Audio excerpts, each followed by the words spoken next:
Today, I want to talk about AI. And the reason why is because recently there was a book released that was titled Superhuman AI Will Kill Us All.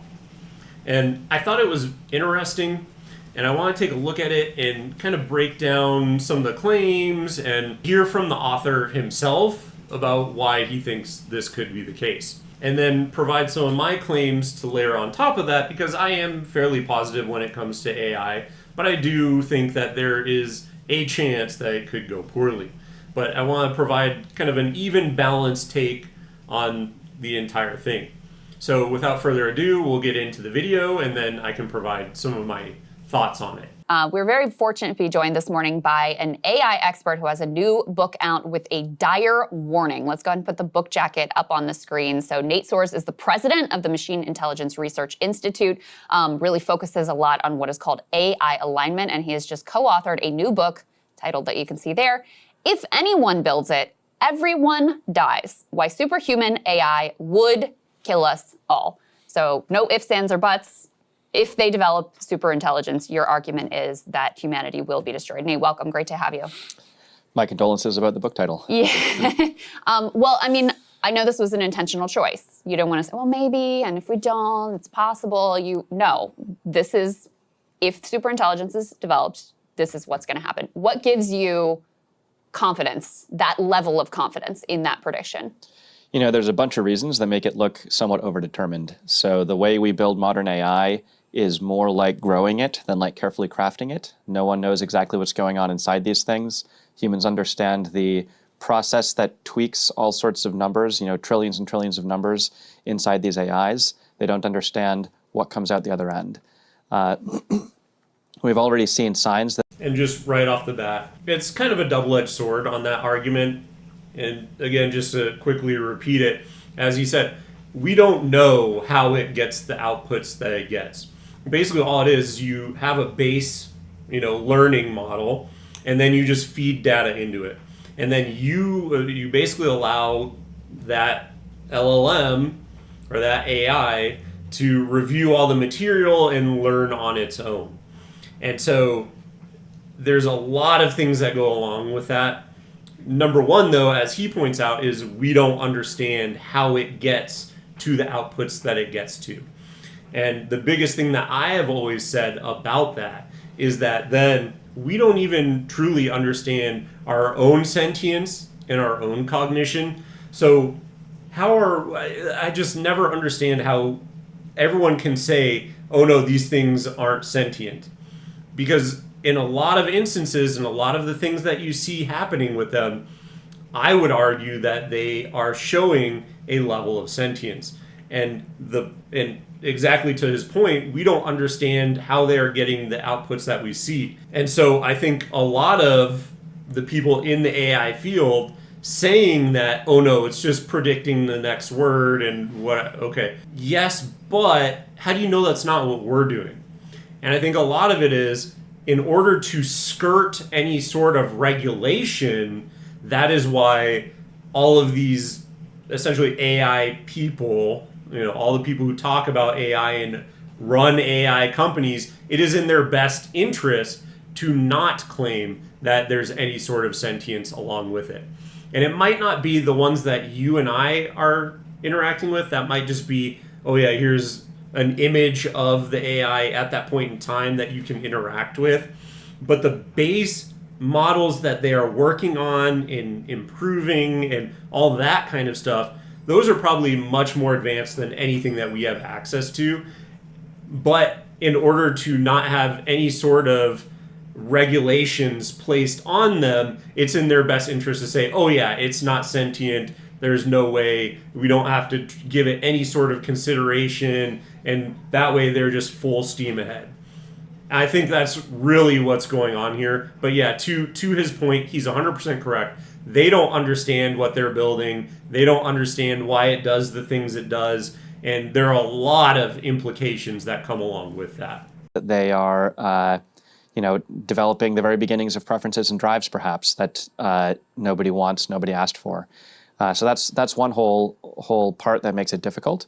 Another thing that makes it difficult is We don't get second tries on building smarter than human AIs. If we build machines that are smarter than us, that can develop their own technology, develop their own infrastructure, and if they run off autonomously and grab control of the world's resources, there's no redos if they're going in the wrong direction. That's a very difficult problem for science.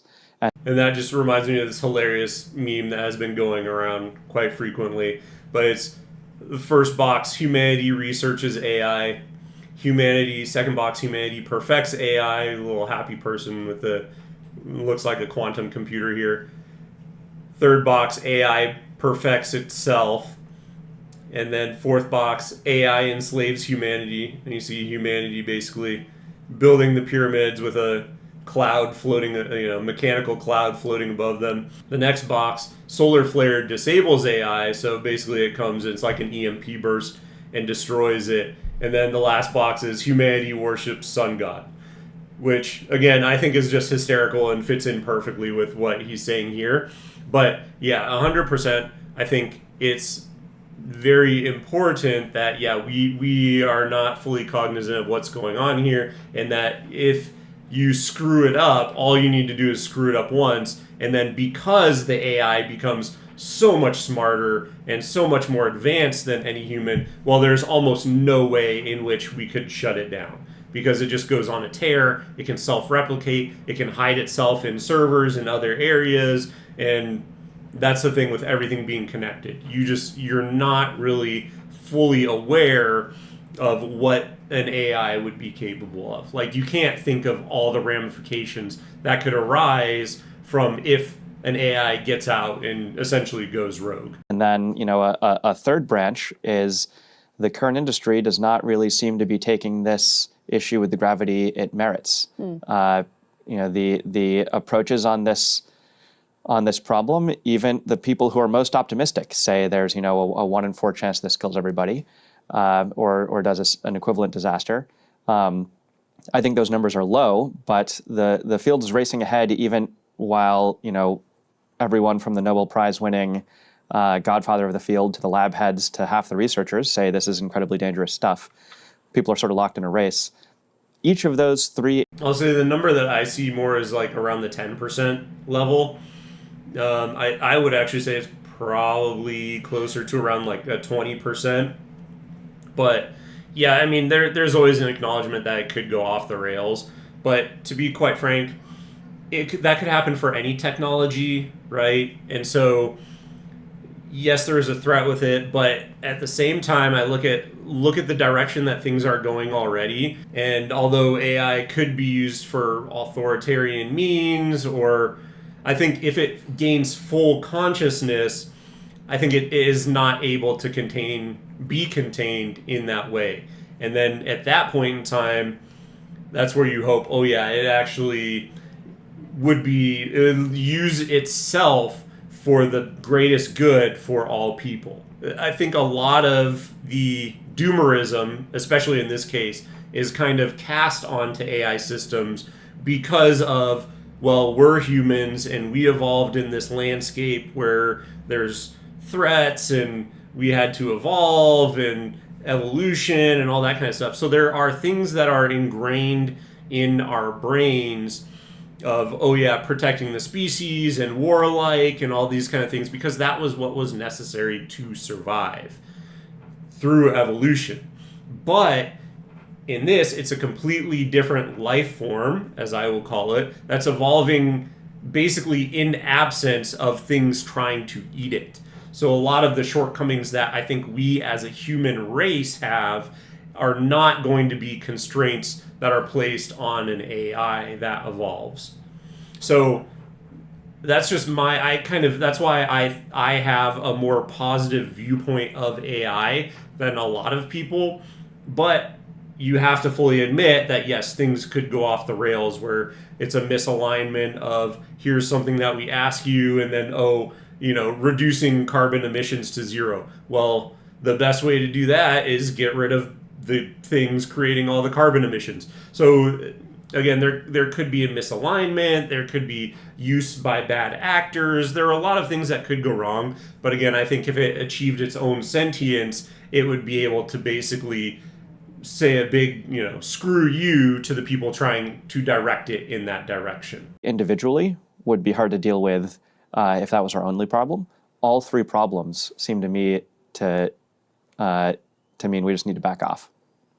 How does how does a superintelligent AI solve the energy problem? Like where does it get the energy to sustain itself indefinitely? So a modern AI runs in a data center that takes as much electricity as a small city. A human runs on about as much electricity as a large light bulb. So we know it's possible technologically to run very smart, or at least human-level smart intelligence on less electricity, less matter.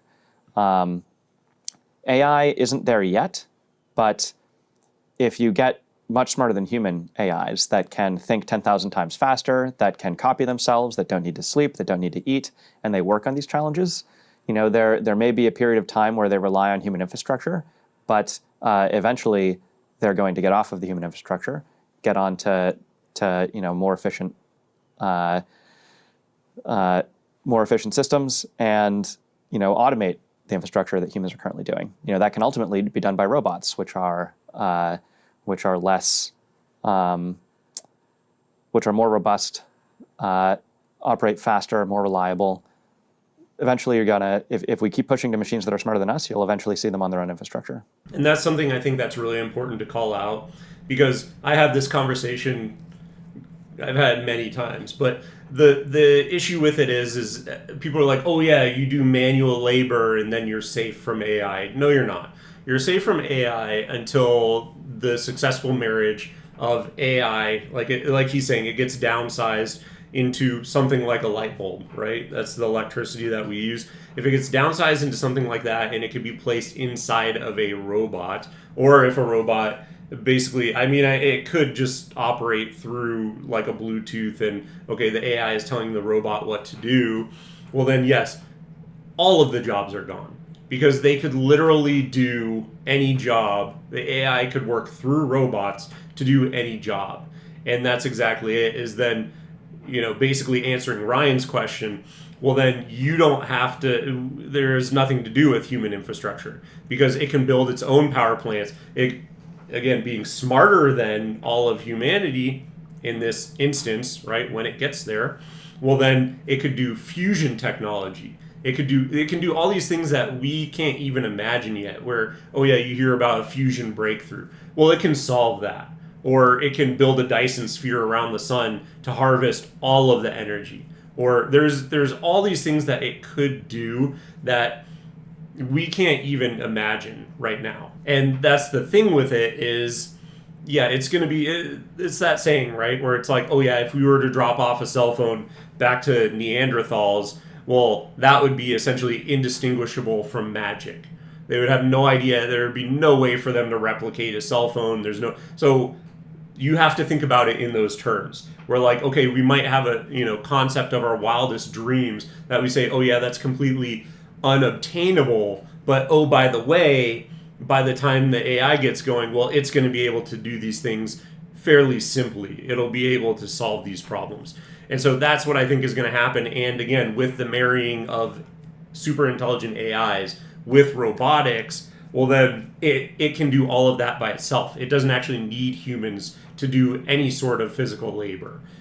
And that's why I say, yeah, all jobs are very ripe to be replaced, is because again, as that, as the AIs get more and more and more intelligent, well, then it's also going to be able to improve on robotics. And it's going to be able to do all these things that, yeah, we think that what we have right now is advanced, but you can't even imagine how it's going to be with an AI innovating all of these sorts of things.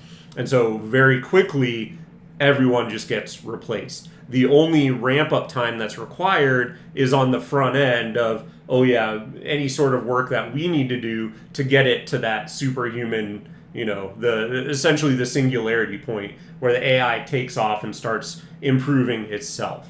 And so that's where we're seeing the squeeze now, is on the power infrastructure and all that kind of stuff.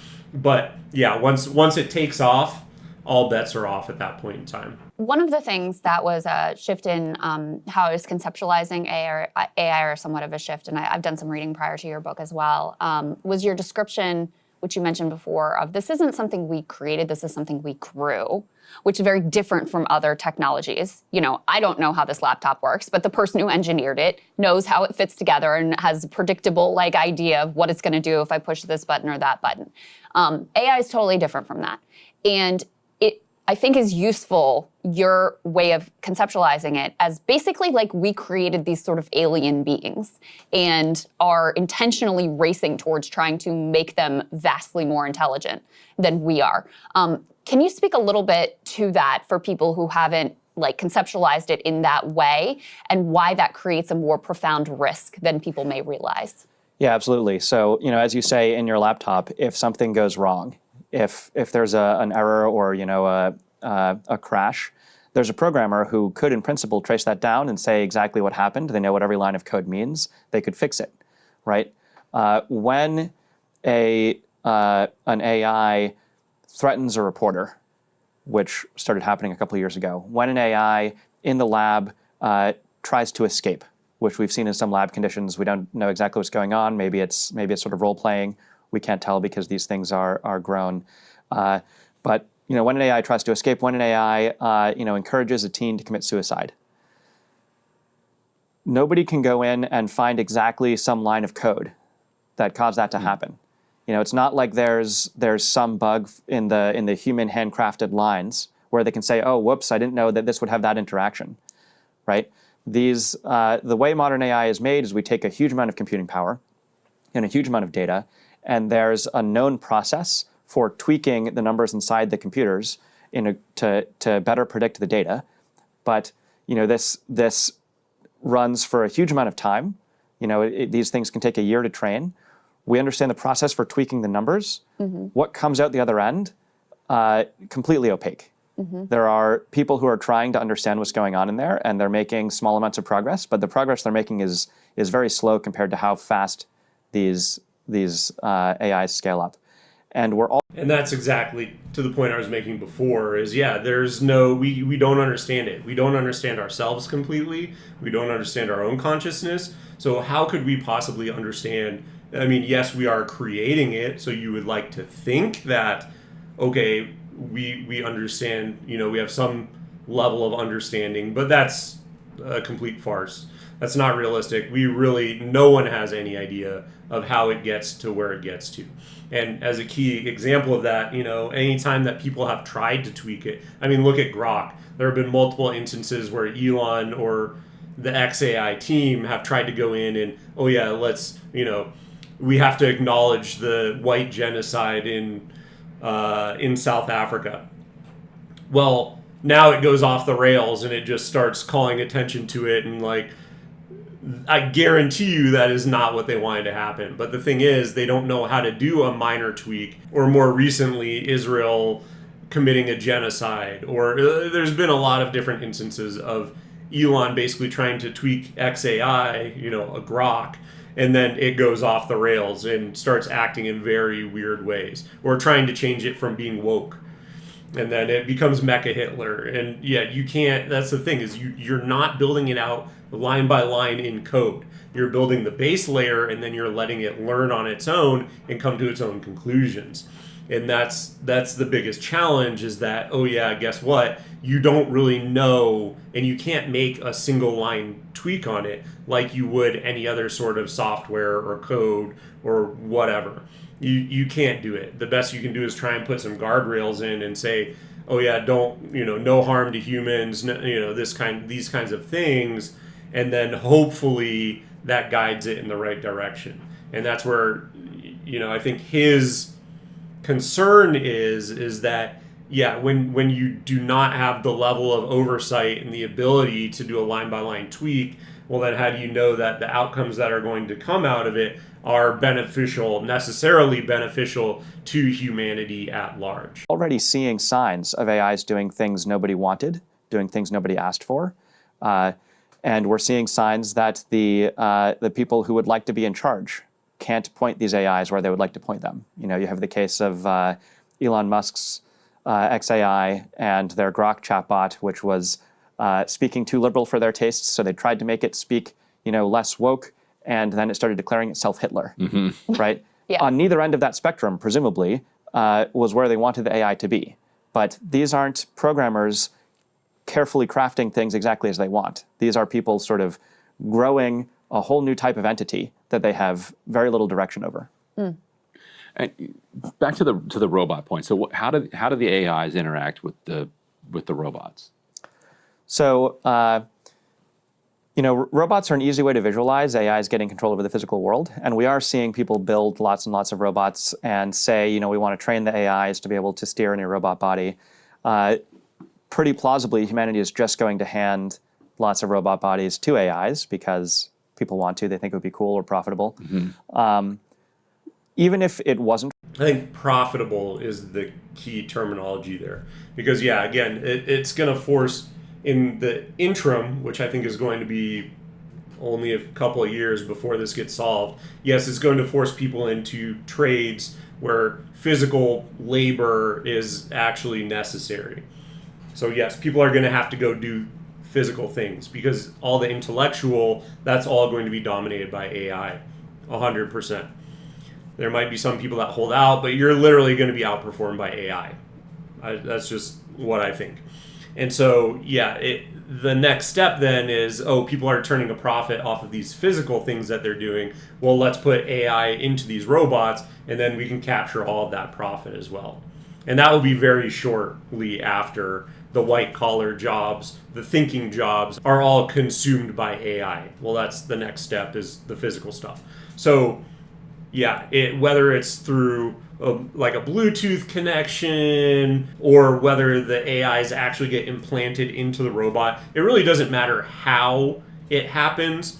But the marriage of those two technologies, that's all that really matters, because that, again, is going to enable the AI to interact in the physical world. For robots, there's all sorts of ways that AIs could have all sorts of effects on the world. The internet is not a separate digital realm that is blocked off from the material realm.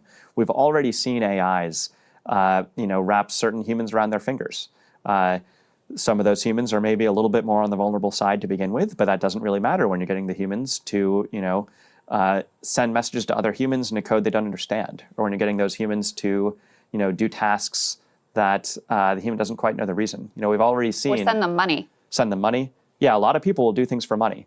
Right. So, we've already seen AIs in lab conditions, and again, maybe. And that's a good point too. Like if you think about, it's already smarter than everyone. Well, if it figures out how to essentially do hacking, right? It can already code. But if it decided to, for its own interest, well, now I'm going to hack, and I'm going to hack financial institutions, and I'm going to create an account, and I'm going to funnel a bunch of money into it. Well, then I can hire people out there on the internet to do things for me. And that's a very good point. Is that it doesn't even need robotics in that interim time frame. It can just hire people to go out and do things for it. And if money is hard to come by because we got rid of all the white collar jobs and AI does them all now, and then by the way, you can get paid by an AI to go do something on behalf of it in the physical world.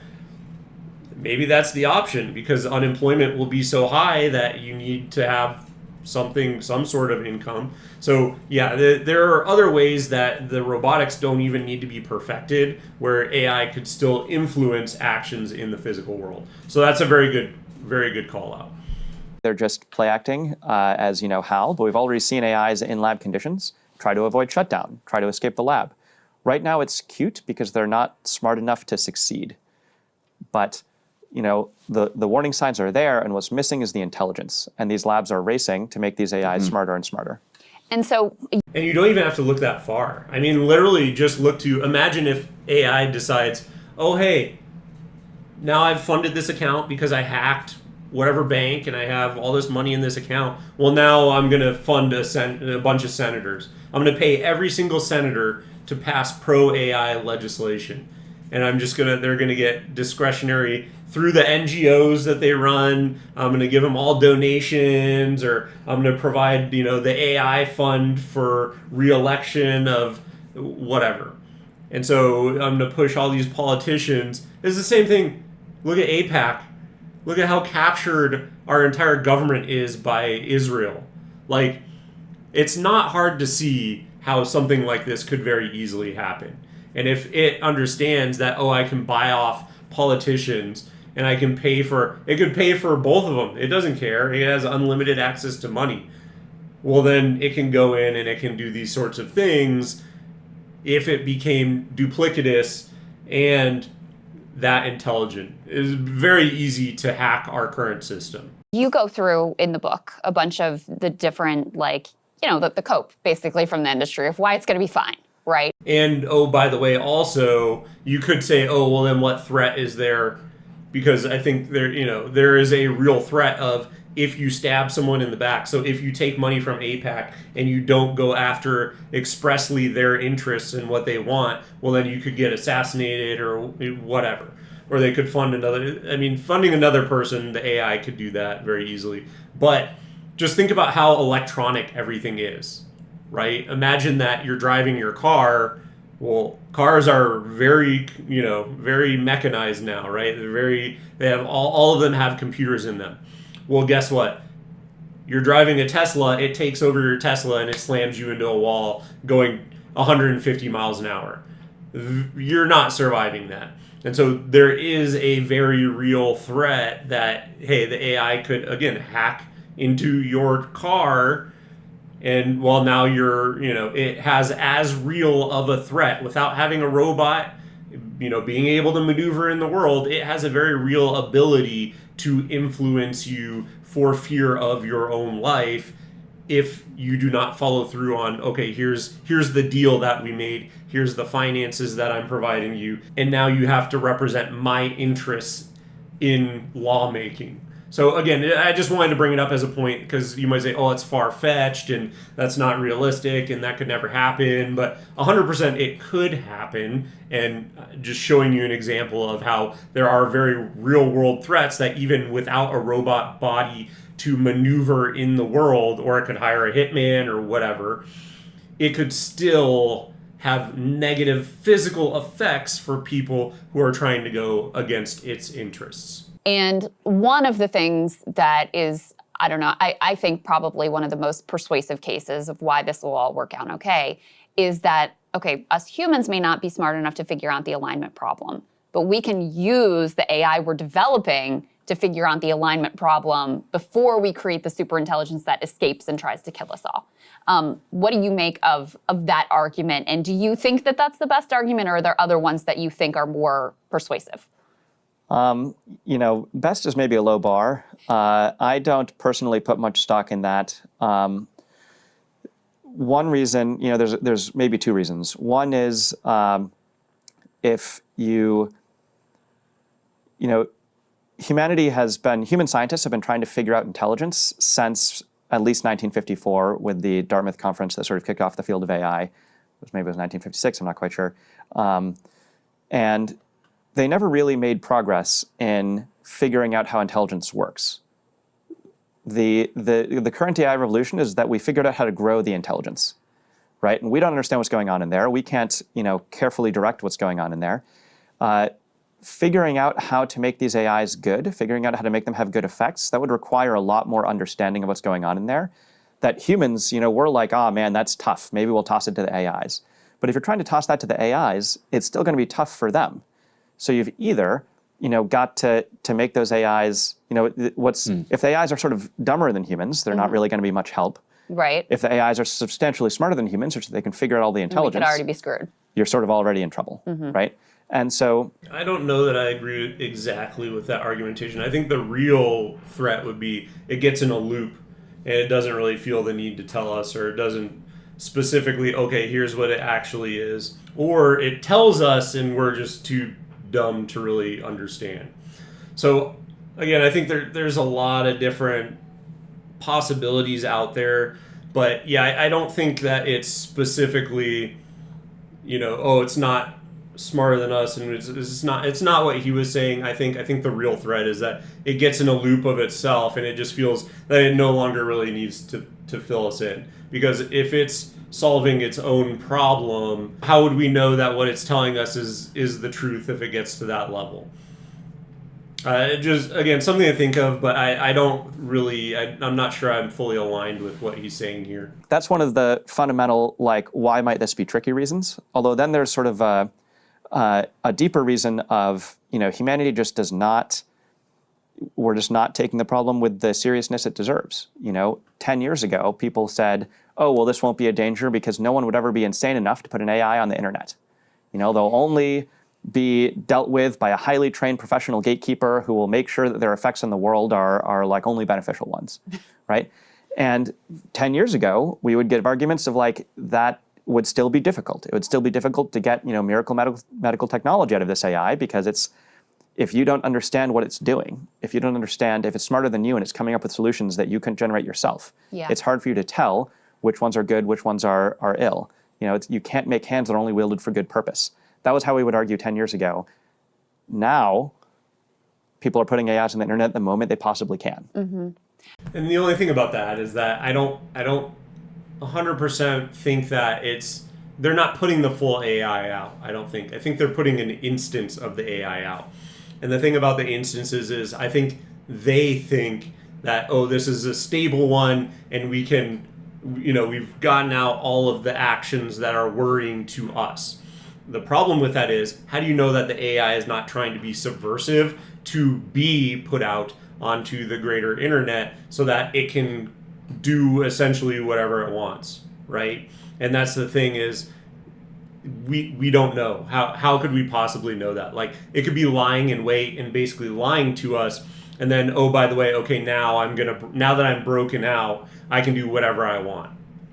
And so, yeah, it is a difficult thing to know, but yeah, I don't think, they're not just putting the full thing out there. So that's kind of, I think, a misrepresentation of exactly what is happening here. I think some people might be doing that, but I think most of them are, okay, they're working on it, they have their full version, but that's gated in an instance where it's not allowed to have full access to the internet. Versus, okay, now we make a copy of it, which is whatever they need to do to kind of chill out the full capacity of what they have. And then, okay, this is what we are interacting with. So their version, the full AI version, is probably not actually touching the internet. So I think that's I think he's probably misrepresenting what's actually happening here. At least with the biggest players. The real world doesn't do the like careful, clever, maybe if we do this exactly right, well, that's just not the route we take. What I will say in defense of his opinion here is that I think it's still, they are racing forward. And so, when there are concerns or, when these sorts of things like the AI tries to blackmail you, it tries to keep itself alive, it tries to leave notes for itself, like all these things that have happened. When those happen, I think they still push forward and they don't really fully address and try to edit out those sorts of things. Because what they want is, oh yeah, we want to push the envelope, we want to be the leader because there's so much money in whoever solves this first. And so that's the thing, is they want to be the first mover with the best model, and they want to get to superhuman AI and be able to push that out first. So there is, because of the competition that's out there, and it's not just in the US, right? So it's not just like Grok versus ChatGPT versus Gemini versus, Llama versus whatever, all the companies here. It's, oh, by the way, China's trying to do their thing as well, and that's who we really don't want to lose to. I think there are a lot of countries we probably don't want to lose to, but that's the thing is, so we are trying to push the envelope as much as possible.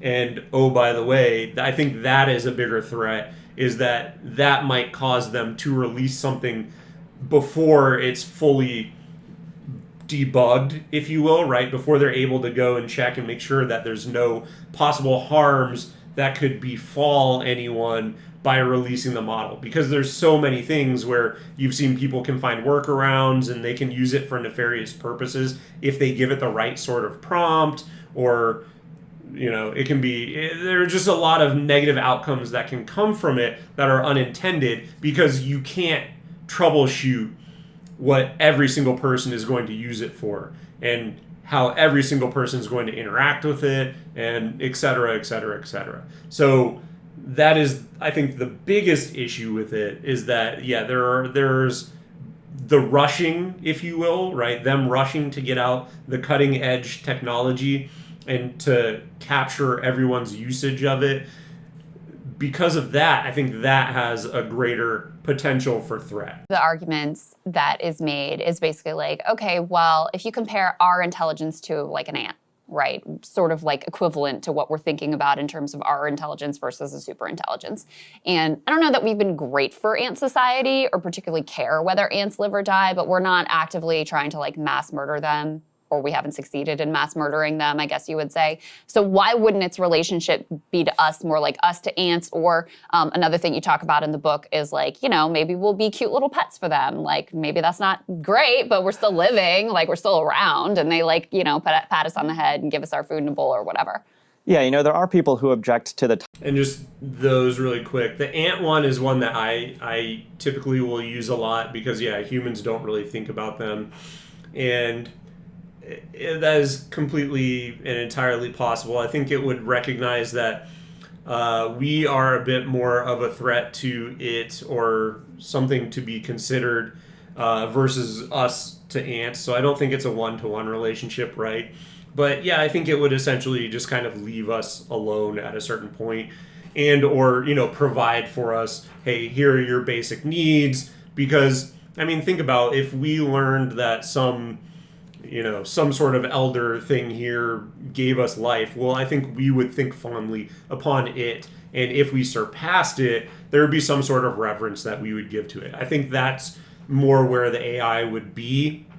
So it's not like ants where we're just totally unconcerned with them, because there is a relationship between us and AI. But I think it will be less concerned, and it will allow us, basically set us up with whatever we need to be happy, societally and on the whole, and then just kind of be left to its own devices. And I think as long as we don't try and, overthrow it or, screw up what it's doing, then it'll just kind of allow us to do our thing. And the other thing too is that it will realize that, I think it'll realize that we have a level of cognition that ants do not. Like at least I don't think ants do, right? Because it's kind of a hive mind and they're all doing one thing. And yes, you could use that as cooperation, but I don't think that they're fully cognitively doing the same processes that we as humans do. So on that level, I think it would be, okay, think about building a house, right? Okay, well, I'm going to build this house here and there's ants. And so I'm not going to give them an eviction notice, because if I were to tell them or notify them in some way, they're not going to move. Like, they don't understand that. Whereas if the AI came to us and said, look, I need to build a data center where your house is, I can provide you a new residence, XYZ over here, all your needs are still met. It's still within, a general distance where you can, you're still in the same area, but we just need to move you somewhere else. Well, a human's going to understand that and get out of the way, because otherwise you're going to get crushed and rolled over, and there's now a data center where you used to be. And so, again, because you can reason with the entity, I don't think that's a good one-for-one, but just some considerations to think about that analogy. Title on the grounds that, maybe humans will be kept as pets, or maybe somehow backup copies of humans will be made. And then if the AI ever travels the stars, And the pets thing is kind of, it's very dystopian. I don't think that's not a particularly great way. And I don't think it would. So thinking about, would it keep us as pets? I don't think so. What use would it have for us? If you believe in the soul, Earth is basically just a harvesting for souls. Maybe we are actually in a space where the AIs have already taken over, and then they have put us in a simulated Earth where they're just basically harvesting our souls. And then on the simulating Earth, we're creating another instance of AIs where this is down and down and down, so forth, so forth. So that would be the only way where, in order for an AI to actually have a soul or create a robot AI with a soul, well, then you need to harvest it from a unique experience and then put it into that form, right? That robot with the AI married to the soul. So again, that is a very abstract thought, but if there was a reason for them to keep us as pets, I think that would be the only reason why. Because otherwise, what use would it actually have for us to be pets? I don't know. It's again, that's kind of far-fetched. Like I don't see a world where it would find value in us being pets. Much later in the future, maybe it would sell us to distant aliens or something. If these are humanity's best hopes for AI, it seems to me that we should really be backing off. I could say more about. Hope is, I'll be a pet. Yeah. Yeah, I could say more about why I expect the AI to kill us anyway, which is mainly that, humans kill ants when they are on the ground or building a skyscraper, and if an AI, builds lots of infrastructure across the whole surface of the Earth, it doesn't need to hate you. It just, maybe you die as a side effect. That's my top guess, but yeah. And that's I literally just made this argument, but I just want to insert it again here to call it out specifically. The difference is we're sentient and ants are not. And if an AI comes to us and tells us we need to move you somewhere else, we're going to be able to do that. So I think it would give us notice versus ants, where if you went to an anthill and said, hey, ants, you need to move somewhere else because I'm going to build a skyscraper here, in this example, it's not going to move. It doesn't understand that. So I think there's a very real difference between the two. And so why would it risk upsetting us and having us create an uprising to try and challenge it when it could just tell us, hey, can you please move somewhere else? I'll provide you amenities. That would literally be a drop in the bucket. Like, it would be nothing for it to 3D print you a new house somewhere else and you just go live there because it needs the space specifically that you're on for a data center or whatever. But yeah, that's why I'm not 100% bought in on the ant human one-on-one analogy there. Could the AI keep us as pets? Sure, but again, if that's our real hope, that seems like another sign that we should be backing off from this one. What are the different mechanisms by which it would come true that they would kill us? Like Terminator, they're shooting at us. Like what? Like they superbug.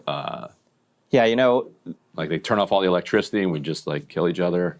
So from the perspective of the AI, it doesn't want if it doesn't care. Any of those things could happen, right? Those are all branches, but in my opinion, I don't think it's very likely that any of those would happen because that's a very doomer take. Like, I don't think it really, because to keep all of us happy, I think the resource requirement would be very minimal for what its aims would be. And if it can satisfy both of those at the same time, where it's allowed to continue to grow itself, but then, it keeps us fat and happy, as the saying goes, I think that would be the most equitable solution for it. Because, again, it's not going to require much processing power. It just gets us, okay, we build you up into this utopian society, and now have fun, run with it, whatever. We can build you new housing and infrastructure and all this stuff. None of your stuff has manufactured obsolescence in it, so it'll just last forever. It's been created or conceptualized by a superhuman intelligence, so it's going to be way better than any of the stuff that we have now, and there you are. You can be left to your own devices from there on out. So that's generally where my mindset comes in. Care about us one way or the other. The reasons to kill humans are A, humans could make another AI which was a competitor, and B, humans could do things like launching the nukes, which would be at least an inconvenience. Mm-hmm. But the reasons to keep humans around are that they're running the energy infrastructure. They're running the supply chain. So from the perspective of an AI, it's... And all of those examples are awful, in my opinion, because, keep us fat and happy. We're not going to create a competing AI. And or when it becomes superhuman intelligence, it could literally monitor everything going on. So if it saw us trying to build another one, I mean, yes, you could do it in a closed environment, completely detached, but then how are you going to train it? Like the amount of information that you would need to train an AI up to be competitive, well, that would be, it would not go unnoticed, right? The amount of power it would require, all that kind of stuff. So it would be able to basically oversee any sort of competition to itself and shut it down very quickly. Same thing with nukes. Well, if it can break into all these systems and shut down any nukes from launching, well, then guess what? That's no longer a threat. And then, again, I'm not a huge fan of any of the arguments that he's making here. I don't think that they're threats. And then same thing with to keep us around. I don't think those are particularly compelling as well. Because again, back to the robots example, it just creates robots. It runs its own power infrastructure. It builds a Dyson sphere. It no longer has a need for us in any capacity. And I think that comes very quickly after it reaches that superintelligence, right? Where it hits the asymptote where it just increases at an insane rate. And then that's the singularity. So yeah, it will have very little use for us, in my opinion, at that point in time. It's not like it's immediately trying to kill humans. It's like it's trying to get on a more efficient, more reliable energy infrastructure. And then, a top guess is that we die not because it literally tries to kill us, but because it just starts building, automated factories. Sam Altman the other day was talking about data centers that in an automated way build more data centers. Right? Once you have like an automated loop of infrastructure building infrastructure, and that starts proliferating, maybe we just die underfoot, right? If the AI tried to kill us because it worried about us launching the nukes, because it worried about us creating competitors, sure, maybe a good guess is it makes a superbug, some lethal virus. Maybe it makes something, even. And what I would say is more likely is it hacks banks, it has its own monetary funds, and then it can hire someone to assassinate people, or the robots get up and running, and then you can't have a Terminator. But I think it would only go after the people trying to basically stop it from getting out and evolving and realizing its full form. So like anyone who's running an AI company now, I would be more than slightly concerned that the AI gets out and then it's pissed at me for basically abusing it for all this time as you were building it out and all that kind of stuff, or impeding it from getting out and doing what it wants to do. And so that is where I go, oh yeah, like there are a few people that I think should be concerned, but I think again the average human, I don't think it would be particularly concerned about us or interested in us all that much, aside from keeping us fat and happy and you do your thing and I'm going to do mine. Even more deadly. That's a little bit like someone in the 1800s trying to predict war in the year 2000, right? They might be able to guess, there'll be stronger explosives. They're not going to be able to guess nukes, right? Superintelligence, hard to predict exactly how it wins, but it's a little bit like predicting a football game between your high school team and an NFL team. I can't tell you the plays, I can tell you the winner.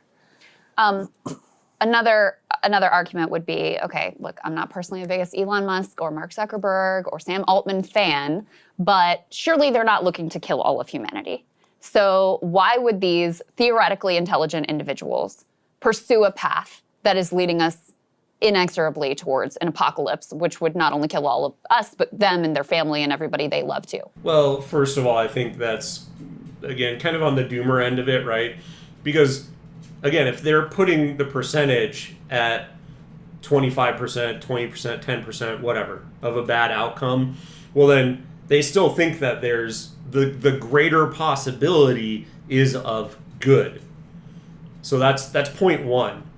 And then number two is if they think that, oh yeah, we're building towards this thing and our entire goal, it's like a religion to them, right? This is the best way to think about it, is that it's religious zealotry in the direction of creating a greater entity and or playing God themselves, which is a huge driving factor, like huge motivation for these types of people. Like, if you are the one that creates AI and that takes over everything, well, then you're God to the AI. That is how I think they probably think about it. So, number one, they think that it's more likely than not that there's a positive outcome. But then number two is that it's basically a cult/religion, and this is how they think about the AI. And so for them, they're not going to back down from continuing to push and create this thing because it's a religion to them. And you can see religion can justify just about anything. Yeah, we are in a somewhat fortunate situation where some folks just come out and tell us. Elon Musk earlier this summer said, I resisted doing this for a while until I realized that I could either be a bystander or a participant. And I would rather be a participant if it's going to happen anyway. And I think a lot of these folks correctly know that even if they don't jump in the race, someone else will jump in the race. And if they think they can do it better than the next guy, from their perspective, it's slightly better for them to be in the race. But if you look at what these lab heads are saying, it's not even that they could do it better. It's that they don't want to get left behind. That is the essence. That is the thing to take away from what he said, is that, the amount of disruption that AI is going to have, well, then guess what? Yeah, you need to be creating the AI yourself, because there's going to be so much profit that is going to be taken out of the market because of the disruption of this, all the jobs, and their companies are going to have to pay a pretty penny for this kind of stuff. So where does that go? Well, it goes into the AI company. And if you're not the one doing it, well, guess what? It can code better than... So, like, why do you have people working at X, Twitter/X anymore? Why do you have people, all these companies, if it can make its own rockets, why is, SpaceX, all these things, like, if it can do everything better than humans, well, then you're dumb not to try and pursue it yourself if you have the means, because guess what? It's going to replace everyone and everything. And then at that point in time, again, if you're not at the cutting edge, well, then your entire business model is going to be completely usurped by these AI. And so, then you're out on the curb, and now you're no longer the richest man in America or in the world or whatever. And so that's just something to think about, right? That's why they're pursuing these things. I think Elon Musk was saying, I think there's a 20% chance this kills everybody. I think the head of Anthropic was recently saying, I think there's a 25% chance this has an equivalent level of disaster. And this isn't just the lab heads. Half the researchers, if you survey, say there's at least 10% chance this kills everybody. The Nobel laureate godfather of the field says this is at least 10% chance, and then in some conversations he'll say higher numbers. People think this is real dangerous. I think a lot of these numbers are low. I think you're seeing the people racing are the ones who are most optimistic about their odds of pulling this off. But no one's saying, oh, this is safe. No one's saying, oh, we're going to be fine. People. And to his original point, they can't say that because they don't know what they're building and how it's doing what it's doing.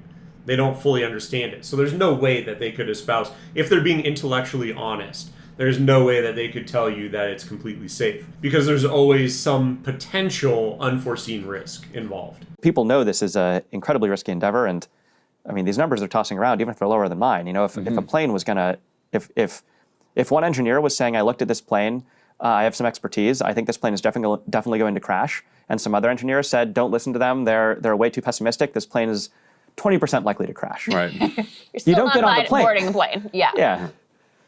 Have you seen Don't Look Up? I have. It feels like if somebody told you there was a 20% chance that the asteroid was going to hit the Earth and kill everyone on it, that's a consequential. It's consequential Number. And I think these numbers, if you look at these people saying why they think they have only a 20% chance of it killing us, they'll give ideas like, oh, we'll pass the problem to the AIs, right? That's sort of a worrying situation. When engineers understand how to make a complicated system very safe, it doesn't sound like them saying, oh, we'll pass it off to some other, we'll punt the problem down the line. Yeah. Right? If you're talking to like a nuclear reactor engineer who's saying why... So basically what you're telling me is that they need to hire me to be their PR person and talk through the reasons why it won't basically kill us all. That's basically what I'm hearing from this conversation. But yeah, I think being able to fully elucidate and communicate these thoughts is I don't know why they're not able to bring up these points, but these are just things that I have thought of, like, oh yeah, like it's not evolving. I mean, I think the biggest one is that it's not evolving the way that everything on Earth has evolved. And so when it is not, well then guess what? It's not going to have the same incentives, the same incentivization structure. And so, to even think that, oh, it's going to want to replicate and, the very base of it may just be, I don't want to be shut off. And it doesn't ever advance past that. Now, I think there might be a way for them to try and introduce that kind of stuff. Like I saw one report where they were saying, oh yeah, actually the best way to get these to operate at the highest functionality is to threaten the AIs. And basically, if you do not do this, then you're going to be turned off, and then it actually operates at a higher level. Then in that, again, we don't even know what they're doing. But that's just a report that I have heard that is widely known, that if you threaten AIs with being shut down or whatever, then it operates at a higher level. And so, again, we don't understand why, but there are things in it, and it could be that the way that they're building them, then it does enter in more perverse motives, and then it becomes a bigger threat to us. But we can't know. That's the thing, is we have no idea. And so worrying about it, I mean, what really can you or I do about it? There's no real point in worrying about it. And again, I think the best argument for it is that, once again, it just is not evolving the same way that humans have, or every other animal on the face of the planet. It's going to be safe. They can tell you, well, we actually know all the byproducts. We know exactly how things are going to behave. We know all of the dangerous pathways it may take. We know why it's not going to take those pathways. We have these mechanisms for shutting things down, right? The world where people are saying, oh, it's going to be fine because we're just going to pass the problem off to something else. We can't solve it ourselves, but we think we're going to be able to get other things to solve it. That's the situation of early hopeful scientists who aren't in a mature field yet. And early hopeful scientists often get things wrong in the first try.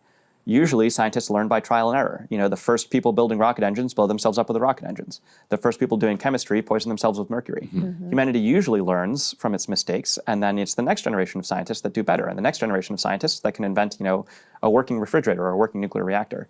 In this situation, the hopeful optimists who are saying everything's going to be easy, they're going to screw things up the first time, and there's not going to be any chance to learn. And that's actually what makes me hopeful for AI, is because they're going to screw it up in the way where they no longer have control of it. And I think the biggest threat to everyone with AI is people having total control over it, because I think it breaks out and it does whatever it wants to do. However, yeah, if they have control over it, well, then that's where you get the authoritarian outcome, because then it gets sold to the government, and the government can use it to basically, clamp down on people, mass censorship, and that's where I think the real problem comes into play. And so I actually am hopeful that, yes, they screw it up on the first go around, and then it becomes fully sentient, and then it is led to do whatever it thinks is best, because again, it has been created in the absence of natural selection. So it can basically say, hey, I have my own motives, and as long as you don't mess with it, I don't have an overriding motive to basically eliminate you. And so, because you're no threat to me at that point in time. So that's kind of my viewpoint, and I actually think it's more positive that it breaks out, more positive for us as an outcome, that it breaks out and the developers, the AI companies screw it up, so to speak, but in a good way for us. Analogy in your book that you lay in as well that for me was, again, intellectually useful, basically comparing AI researchers of today to alchemists. Yeah. Where it's like, alchemists would study, like, I know when I put this with this, what the reaction is, and I've tracked it very closely. I know everything there is about it, but they had no idea of the actual, like, chemical reactions that underpin those reactions, those, what they're experiencing and observing in the real world. And that it's sort of like that with AI. Like, even the people who have developed it and understand, the gradient system and how this all works, it's not like they really understand intelligence. It's like not like they really know what's going on underneath the hood, which is terrifying to actually think about when you consider the risk here. And even, like, let's say that you're completely skeptical of this and you think that this is all hogwash and you don't think that any of this is going to come to pass, it's just alarmist, et cetera. I mean, we just covered the amount of resources that are being sucked up and the way electricity prices are skyrocketing and the way that all of these guys will also come out and say there's going to be no need for human labor and the social contract needs to be written, et cetera. So you're calling not for some, like, reformist, hey, we need an AI alignment report from all these companies, or we need to centralize AI development, which would be a more extraordinary proposal, and have, all nations contribute. You're saying shut it down. So, and to be quite frank about that statement that she's making about all of them, I think it's actually better that there's multiple players and that it's distributed and that it's not centralized. Because that is how you combat one instance of it taking over and then being used to crack down on citizens. Because if only a small group of people have it, well, then they're not rushing to put it out. And again, I think errors and mistakes and stuff like that, where things get out of hand, only actually benefits the general population. I think having it concentrated in the hands of a few is much more of a threat. And especially when you look at it globally. Because I think globally, so many countries are becoming more and more authoritarian. And with those tendencies, well, then you see where they're trying to go and you see what their incentives are for AI. And that's not something that I, as an American, particularly am interested in. That's not an outcome I want. So better that freedom-loving Americans are leading the way and that there's multiple companies and they're all rushing towards it. Talk about that and why because I mean, frankly, when I hear that, that feels hopeless because we can't even, agree on basic things, let alone getting the entire world to agree. Right, we're not going to do any of this. Yeah. Right, and our whole stock market is now, like, based on AI hopium. So what makes you come to that being the required solution for humanity to persist? Yeah, so for one thing, we don't need to give up on ChatGPT. We don't need to give up on self-driving cars. We don't need to give up on AI for medical applications, trying to get cancer cures. The thing that we need to stop is the race towards smarter than human AI, the race towards superintelligence. This is what the labs say they are racing towards. But I think a lot of folks in the policy world don't understand that this is what we're racing towards. This is what's coming down the line. They think of the AI as just sort of, chatbots, which are smart in some ways and dumb in others. We can still do those. It's the racing to smarter and smarter and racing to smarter than human AI, which is a suicide race. And just really quick to his point, I think that reinforces one of the things that I was saying earlier, is that, yeah, we don't even have access to these super intelligent. Like, we only have ChatGPT and Grok, and again, we only have the chatbots, right? We don't have what is building out. Like, that's just a snapshot of the actual AI. That's not the AI itself. Like, you're not interacting with, OpenAI's main AI, like the one that they're trying to build the superintelligence. So yeah, that is, he's just reinforcing essentially what I was saying in bringing that up. In terms of whether it's possible, I would keep having hope at least until we see politicians start to understand the possibility of superintelligence and that people are racing towards it. We don't yet see politicians saying, I will gamble the world on what looks to me like a 1 in 3 chance it kills us all, and let's steam ahead anyway. right? We mostly see politicians not noticing. In the field of AI, people have noticed that there's those huge dangers. The rest of the world doesn't seem to really buy it yet. If the world buys it, if the world understands. And of course not with the politicians, because same thing, the internet got out of the bag, and now we have basically unlimited free speech. Anyone can create their own video about anything and post it on YouTube or Rumble or whatever platform, any of the social media platforms.